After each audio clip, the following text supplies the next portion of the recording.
नमस्कार दोस्तों, स्वागत है आपका अपने चैनल टोटल मैथ्स पर। इस वीडियो में अभ्यास प्रश्न पत्र 2023 का कक्षा 12वीं का विषय हिंदी का सेट डी डिस्कस करने वाले हैं। तो चलिए स्टार्ट करते हैं वीडियो को बिना समय गवाए हुए और बढ़ते हैं प्रश्न क्रमांक 1 की तरफ।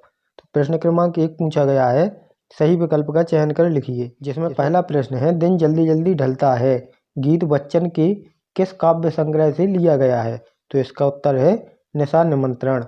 प्रश्न क्रमांक दूसरा है, किस रस को रसराज कहा जाता है? तो श्रृंगार रस को रसराज कहा जाता है। प्रश्न क्रमांक तीसरा है, जेठोत का अर्थ है? तो जेठोत का अर्थ होता है जेठ का पुत्र। इसका सा उत्तर हो गया। अगला प्रश्न है, अंगार उगलना का अर्थ है? तो अंगार उगलने का अर्थ होता है कठोर वचन कहना। तो इसका उत्तर द सही हो गया। आगे बढ़ते हैं और देखते हैं प्रश्न क्रमांक 5वां, मराठी भाषा में लिखी गई कहानी जूझ का हिंदी अनुवाद किया किसने किया है? इसका सही उत्तर हो गया केशव प्रसाद वीर ने। आगे बढ़ते हैं और देखते हैं प्रश्न क्रमांक 6। प्रश्न, भारत में पहला छापाखाना खुला? तो यह खुला था 1556 में। अगले प्रश्न की तरफ चलते हैं। प्रश्न क्रमांक 2, रिक्त स्थानों की पूर्ति कीजिए। तो यदि दोस्तों आप चैनल पर नए हैं तो चैनल को सब्सक्राइब करें, वीडियो को लाइक करें और ज़्यादा से ज़्यादा लोगों तक शेयर करें। चलिए बढ़ते हैं प्रश्न क्रमांक 2 की तरफ। पहला प्रश्न है इसमें, कविता के पंख लगा उड़ने के माने खाली स्थान क्या जाने? तो इसका सही उत्तर हो गया चिड़िया क्या जाने। दूसरा प्रश्न है, भक्ति काल को हिंदी पद्य साहित्य का खाली स्थान माना जाता है? तो क्या माना जाता है? स्वर्ण युग माना जाता है। तीसरा प्रश्न है, काव्य का शरीर खाली स्थान को कहा जाता है? तो किसे कहा जाता है?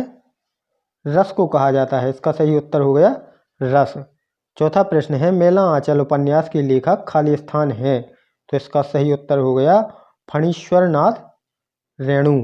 पांचवा प्रश्न है, खाली स्थान वाक्यों में किसी बात को साधारण रूप से कहा जाता है? तो साधारण रूप से विधिवाचक वाक्य में कहा जाता है। तो इसका सही उत्तर हो गया विधिवाचक वाक्य। प्रश्न क्रमांक 6वां है, यशोधर बाबू मूल रूप से खाली स्थान के रहने वाले थे? तो यह कुमाऊं के रहने वाले थे। 6वां प्रश्न है, संपादक के नाम पत्र स्तंभ खाली स्थान को प्रतिबिंबित करता है? तो इसका सही उत्तर हो गया जनमत। आगे बढ़ते हैं और देखते हैं प्रश्न क्रमांक 3। प्रश्न क्रमांक 3 है, सही जोड़ी बनाकर लिखिए। जिसमें पहला है बादल राग। तो इसका सही उत्तर हो गया निराला जी। दूसरा है, वर्ण के बोलने में लगा समय। तो इसका उत्तर है मात्रा। तीसरा प्रश्न है, पहलवान की ढोलक। इसका सही उत्तर हो गया फणीश्वर नाथ। अगला है प्रश्नबोधक निपात शब्द। तो यह है, अगला है अतीत में दबे पांव। इसका सही उत्तर हो गया ओम थानवी। और लास्ट है प्ले विद द वर्ल्ड। इसका उत्तर सही उत्तर हो गया का नंबर का WH आर्डेन। आगे बढ़ते हैं वीडियो में और देखते हैं एक शब्द या वाक्य में उत्तर दीजिए। तो इसमें पहला प्रश्न है, विप्लव का वीर किसे कहा गया है? तो दोस्तों इन प्रश्नों के उत्तर आपको उत्तर पुस्तिका में मिल जाएंगे। एक बार आप यहाँ सुन लीजिए और आप उत्तर पुस्तिका से सीधे अपनी उत्तर पुस्तिका में लिख दीजिएगा। तो चलिए स्टार्ट करते हैं और देखते हैं प्रश्न क्रमांक पहला, विप्लव का वीर किसे कहा गया है? तो इसका उत्तर हो गया क्रांति के बादल। दूसरा प्रश्न है, जहाँ उपमेय को उपमान से श्रेष्ठ बताया जाए वहाँ कौन सा अलंकार होता है? तो वहाँ उत्प्रेक्षा अलंकार होता है।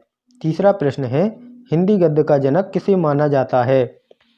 तो हिंदी गद्य का जनक भारतेंदु हरिश्चंद्र को माना जाता है। अगला प्रश्न है, भारत का संविधान निर्माता किसे कहा जाता है? तो इसका उत्तर है डॉक्टर भीमराव अंबेडकर जी को। प्रश्न क्रमांक 5वां, पुनरुक्त शब्द युग्म के 2 उदाहरण लिखिए। तो इसका उत्तर हो गया, पहला उदाहरण है बार बार और दूसरा है जाते जाते। कुछ भी आप लिख दीजिएगा। अगला प्रश्न है, मोहनजोदड़ो नगर कितने हजार साल पुराना है? तो इसका उत्तर हो गया 4000 साल पुराना। अगला प्रश्न है, कौन सा स्तंभ जनमत को प्रतिबिंबित करता है?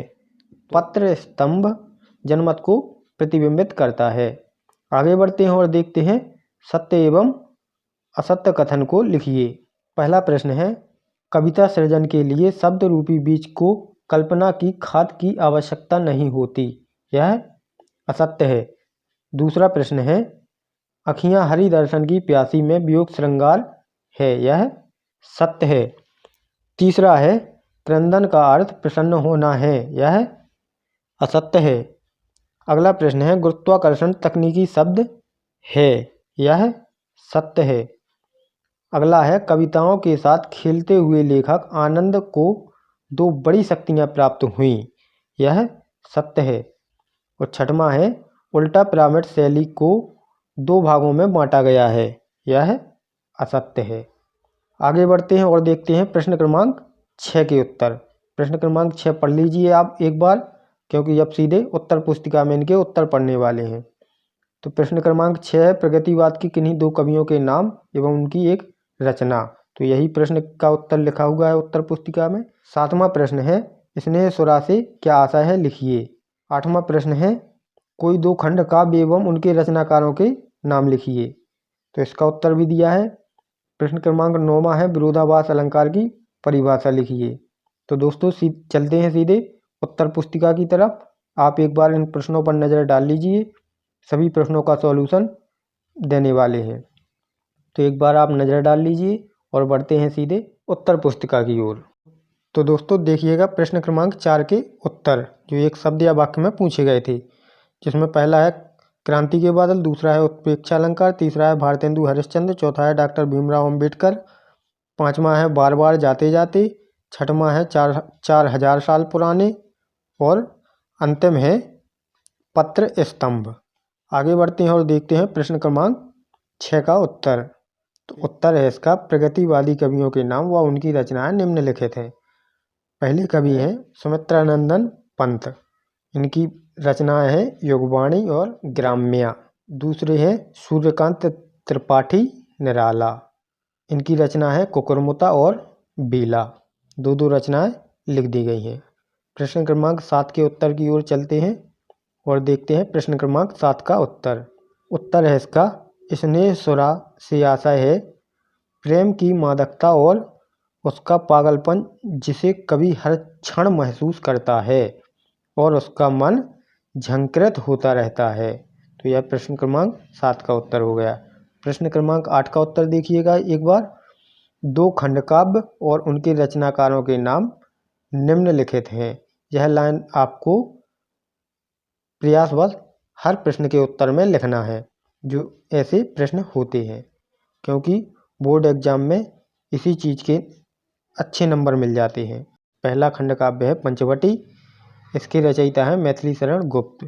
दूसरा है सुदामा चरित, इसके रचयिता है नरोत्तम दास। अगले प्रश्न की ओर बढ़ते हैं और देखते हैं प्रश्न क्रमांक 9 का उत्तर।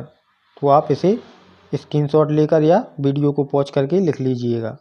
विरोधाभास अलंकार की परिभाषा पूछी गई है। तो काव्य में जहाँ वास्तविक विरोध न होकर केवल विरोध का आभास हो, वहाँ विरोधाभास अलंकार होता है। अर्थात जब किसी वस्तु का वर्णन करने पर विरोध न होते हुए भी विरोध का आभास हो, वहाँ विरोधाभास अलंकार होता है। अगला प्रश्न है प्रश्न क्रमांक 10 का उत्तर। तो इसमें निबंध को गद्य की कसौटी क्यों कहा गया है, यह पूछा गया है। तो उत्तर है इसका, आचार्य रामचंद्र शुक्ल ने निबंध की परिभाषा देते हुए कहा कि गद्य कवियों या लेखकों की कसौटी है, तो निबंध गद्य की कसौटी है, इससे लेखकों की पहचान होती है। तो यह प्रश्न क्रमांक 10 का उत्तर हो गया। आगे बढ़ते हैं और देखते हैं प्रश्न क्रमांक 11 का उत्तर। यह भी अथवा वाला लिया गया है। इसमें परचेसिंग पावर को पूछा गया है। तो उत्तर देखिए, परचेजिंग पावर से लेखक का आशय है कि पैसा ही क्रय शक्ति पैदा करता है। खरीदने की क्षमता बढ़ने पर व्यक्ति नई नई चीज़ों को खरीदता है या खरीदने के लिए लालायित होता है। इसी पावर या शक्ति के बल पर व्यक्ति बाजार के आकर्षण में खो जाता है और वह बिना आवश्यक के भी चीज़ें खरीदता है। यह प्रश्न क्रमांक 11 का अथवा वाला उत्तर हो गया। आगे बढ़ते हैं और देखते हैं प्रश्न क्रमांक 12 का उत्तर।